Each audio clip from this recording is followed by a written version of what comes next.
Hey, how you doing? Good. How's it going? Good. You can hear me clear? I can. Can you hear me? Yes, perfect, perfect. How are you? I'm doing so good. How are you?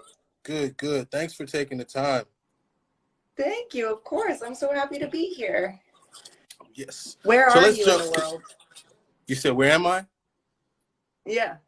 I'm in PA right now, cold ass PA. I'm in cold ass New York. So Everybody's we we dealing everybody's with the been same like, thing. yeah, You had that little bit of snow today? Did you guys get that?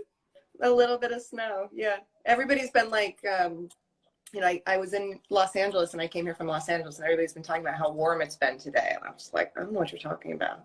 Yeah, like, man, this the East Coast, man, it forever, it has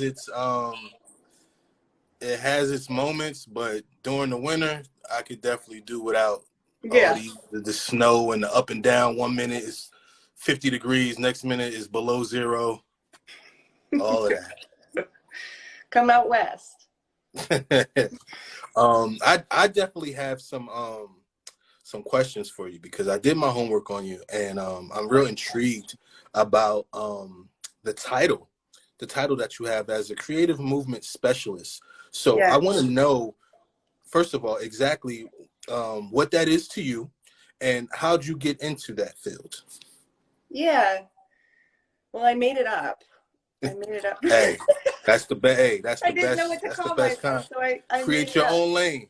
Yeah, I started my training. I mean, I grew up dancing, um, and then I started my training as an actor, and thought for sure I was going to be an actor, and fell in love with the art of acting, and kind of grew up on the stage in my hometown, and um, then it became I took a movement class as part of my acting training, and the man who mentored me in my movement work was like, hey, I think that there's something here for you. I actually think that you should be a teacher. And I was like, that's okay, I'm going to be a famous actor in a year. So I was like, I guess I'll do this. And he trained me to teach movement to actors. And I still, I teach at NYU. I teach at a studio called the Terry Knickerbocker Studio. And I teach this kind of 2-year progression for actors. Okay. And then, also from there, I started my own choreographic work and started working as a choreographer. And that led me into private coaching for actors who are preparing for a role. Hi, Sarah. Oh my God. What makes a movement class different from, let's say, like a contemporary lyrical type class? What Well, separates it? the techniques that I teach are based in training that's based in training for dancers. So it's Okay. kind of very loosely rooted in contemporary dance, Okay. but they're using movement from contemporary dance, kind of circular movement release work, to help actors release their habits in their body. So helping them release their very linear, kind of sometimes rigid patterns of holding in their body. Does that make sense? Yes, So, no, completely. there's a lot of kind of repetitive circular motion. There's one of the techniques I teach, which I teach at the Terry Knickerbocker Studio, which is called the Williamson work. It's all based in contemporary forms, or these phrases that they learn, and then they improvise with them. And the idea being that as they improvise with these contemporary forms, they're learning to liberate their instrument and open the channel of their body. Understood. When dealing with actors and actresses, how is that different than dealing with the average person, the Joe Schmo, coming in for a regular dance class? Like, what is it about actors that you've created a niche to where you can actually help them? Yeah, that's an interesting question. I think, well, for one, the reason an actor comes to a movement class is because they don't feel embodied yet, right? That they're not fully present in their body, and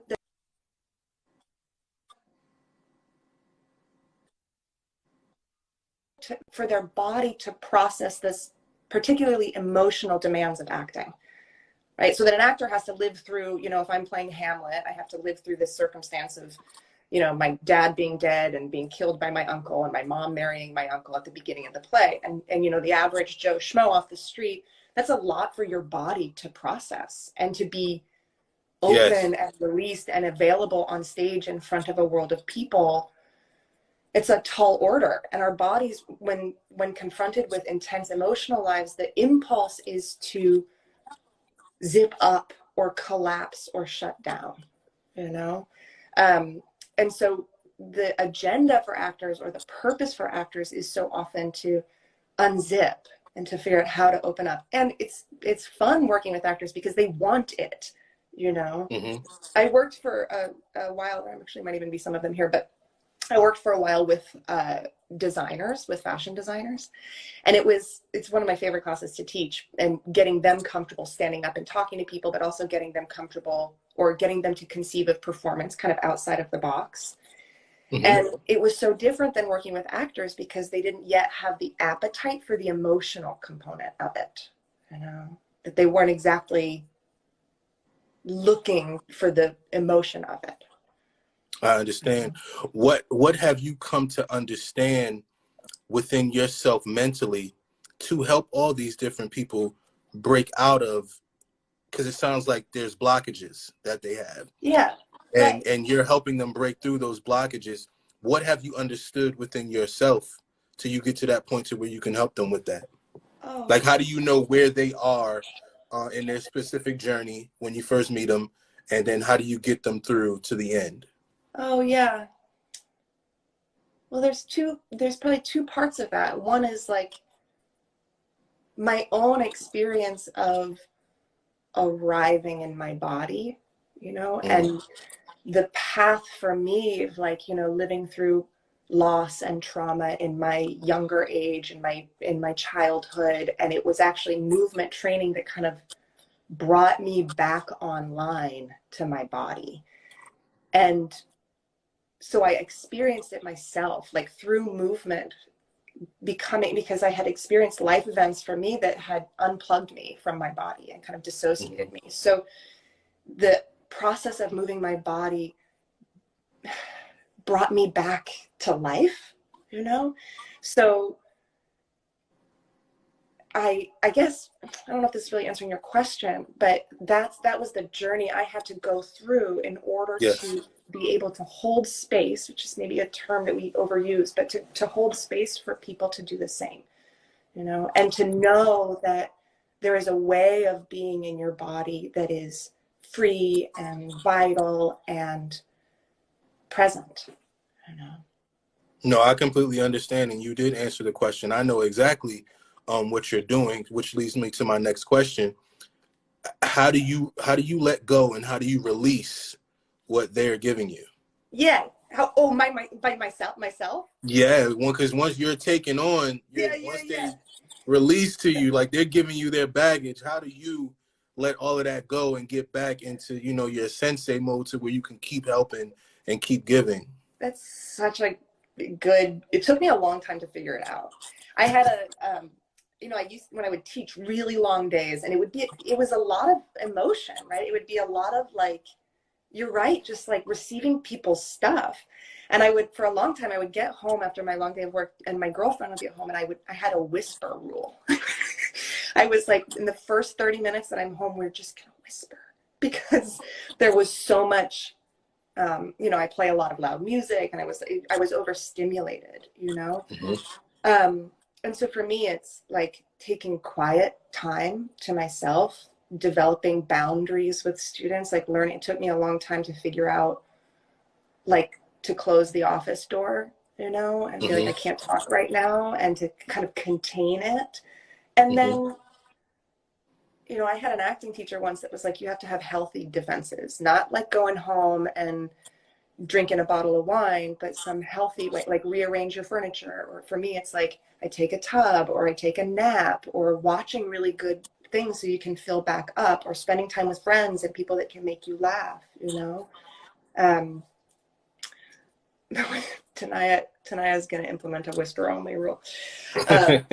But to me, it was learning about boundaries. And then also, like, when I first started working with actors, and I taught at NYU for a really long time to young people, Mm-hmm. I when I first began, I was so invested in each student. I was so like, I wanted so badly to be a part of every little thing, you know? Mm-hmm. And it took me a long time to let go of it, to be like, okay, when I leave work, I'm done with that, you know? I'm not going to be available 24 hours of the day, or I'm going to give them office hours, you know? No, I completely understand. You got to create those healthy, Right. boundaries. You have to give yourself time to heal, and of course, they have to heal too. Within your profession, right? So clearly, you work in an industry that's very fast paced.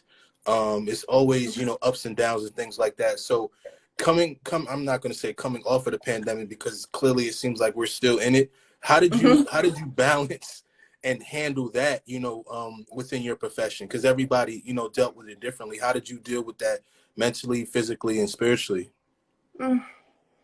It was hard. I'm not sure I completely figured it out yet, Mm. because so much of my work, I was also really blessed to actually, I got like strangely busier during the pandemic. Like, there was this, because I was private coaching actors, and the show literally must go on, that everybody, there was a moment in the pandemic where actors were classified as essential workers, and so we Mm-hmm. were still going to set in like the shield and Yes. the masks, and there was somebody at every door spritzing our hands with hand sanitizer, and it was really, there was this heartbreak, there was this kind of joy zapped out of it for a while, because so much of the work is, is being in a room with people, Yeah. just like getting bodies in a room. And I was teaching these like Sunday classes for a long time, and it was like going to church for me. It's just having a room full of people together, and it was an enormous loss. And we started doing it over Zoom just out of necessity. It was like, Mm-hmm. I was like, I don't know what else to do. I guess we'll just do it on Zoom. Everybody was doing it from their living room. And I was really kind of amazed at the resilience of community and people who want to move, that Mm-hmm. they need it, and they will do it in a room that's like their bathroom. Or I had somebody that was taking their bed and putting it up against the wall and would come and move in their They could bedroom. have room. Yeah. And so on one hand, and I don't know if you feel this way, but I feel like we're adapting and finding Mm-hmm. ways to connect through a screen, or now, we're getting together in rooms with masks on, and somehow like my movement community is still very vitally alive, which I think speaks to the power of the work that we do, and also the desire that creative bodies have to move, you know? Understood. Yeah. You're also, I would consider you in the field of dance and movement and things like that. As you know, we're always looked at the bottom of the totem pole. What do you feel moving forward? How do we equal that playing field with the work that you do, that the dancers do? Meaning that it's just as important. If you're working with the actors, that means Yeah. you're just as important as the Yeah. actors. How do we start balancing the playing field as we move forward, and getting back to work to where everybody's looked at, at least with more respect? Because money is always going to be money, but I think it's just more so of a respect thing for the things that everybody brings to the table. How do you think we begin to do that? Oh my gosh. I don't know if I don't know if I have the answer to that question. I think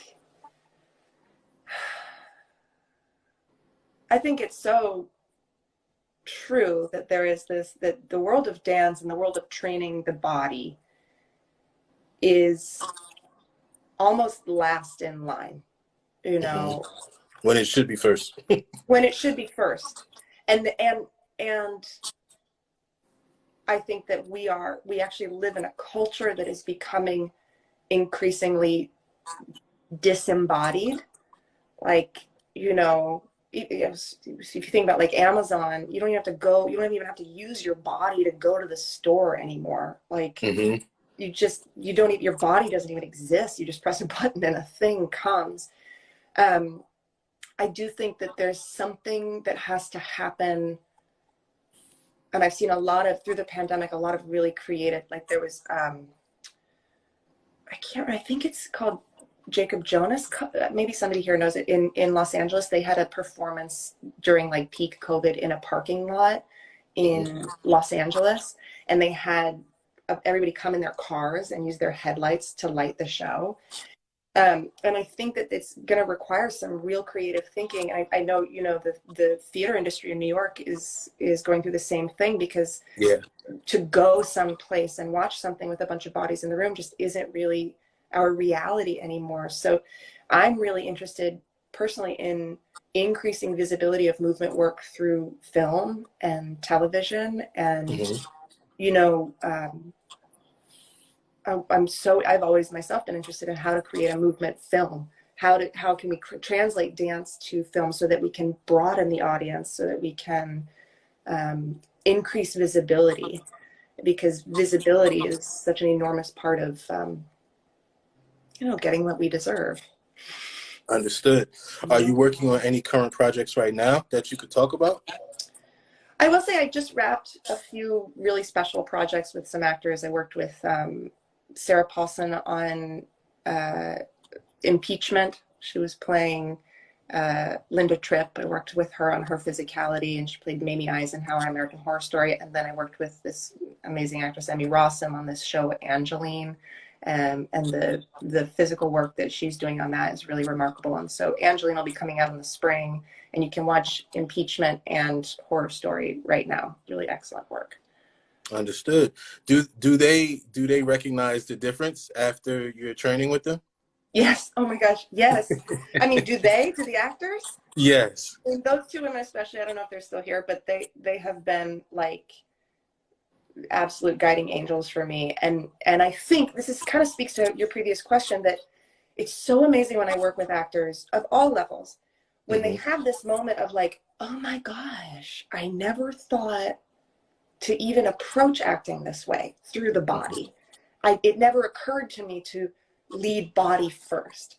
And it has kind of revolutionized, I think, for both of them, their approach. And the idea of a movement coach for actors is kind of a new idea in the entertainment industry. And I think that they really felt a shift in their approach. And I feel, I'm not tooting my own horn, but tooting their horns, because I feel you can really see their performances expand in this phenomenal way. You know, and they're physically nuanced and so compelling to watch, you know. Understood. And how can people, you know, get in touch with you and take class with you and train with you? Yeah, so I teach at this studio in New York City that's called the Terry Knickerbocker Studio. You can look at my website, juliacrocket.com. My Instagram, I'm fairly responsive on Instagram. I teach open classes. If you're not an actor, you can come to one of my open classes. I teach these Sunday classes. And through my website, juliacrocket.com, there's email addresses and ways to get a hold of me. Okay. A lot of people are calling you pioneer in the comments. Is there anybody you want to thank that's helped you this far on your journey? There's a man named Nate Flower that really taught me kind of everything that I know. And he, I absolutely 100% wouldn't have been able to do any of it without him. He was my mentor and trained me. Understood. And I like that. I always give kudos to people that give kudos to people. You know, it's very important that we always give back to the source of our inspirations, because it creates a lineage and legacy of not only support, but it just shows the longevity of actual success and different, you know, everybody has a different path, but we all can use like similar tools to be progressive. And anytime that you do that and you acknowledge someone else helping you on your path, it kind of lets other people know to, you know, what to look out for or who to look out for on that path. And that all speaks to everything that you're about. Like, first of all, it may come out and manifest as movement, but everything that you're about, me personally, I know it comes from here first. Right. So I already know that you're a great person up here, and that just manifests out into the movement, into the physical, and that's how you're able to help people. And that's what your purpose is, and that's why you're doing it, and that's why you're successful, and that's why these people are championing you in the comments. So I completely understand, and I completely dig everything you're doing, and I wish you much success Thank on you. everything that you got going on. Thank you. You know, a friend of mine told me maybe yesterday of this concept. I don't know if she's still here. She popped in. I saw her name of ikigai. And in Japanese, your ikigai is when your passion, your it's your what you love to do, what you're good at, what the Hmm. world needs, and what can Hmm. make you money. And when all four of those things come together, it's called your ikigai.